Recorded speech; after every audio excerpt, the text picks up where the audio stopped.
Everyone, so আজকের ব্লগটা আমি এখন শুরু করছি, প্রায় 12টা বেজে গেছে। তো আজকের আমার সাথে আরেকজন ব্লগ শুরু করবে, সেটা হচ্ছে এই যে অবস্থা দেখো।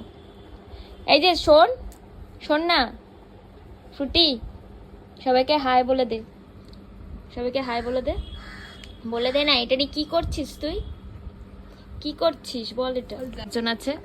তো আজকে বেসিক্যালি হচ্ছে আমার একটা ইনস্টাতে আমি দুদিন আগে ছেড়েছিলাম যে ফার্স্ট টাইম কোলাব এরকম একটা কিছু, তাই আমার কাছে শ্যুট করতে হবে। ওর ওখানে ডেট মেনশন করে দিয়েছে 10 থেকে 15 তারিখের মধ্যে আপলোড করতে হবে। তো সেই কারণে আমি আজকে শ্যুট করব, তাই জন্য আমার ঘরে আজকে এতজন। এই আরেকজন এই তো মানে কি বলবো, ওই যে কি করতে চাইছে। তো তো যাই হোক, তো এখন যাবো উপরে শ্যুটটা করবো। আর এই হচ্ছে আমার ক্যামেরাম্যান, ওর অবস্থা কিরকম ভাবে বসে রয়েছে। তো চলো তাড়াতাড়ি শ্যুটটা করি, আমাদের সময় দেখা হচ্ছে। টাটা করে দে, টাটা টাটা করে দাও।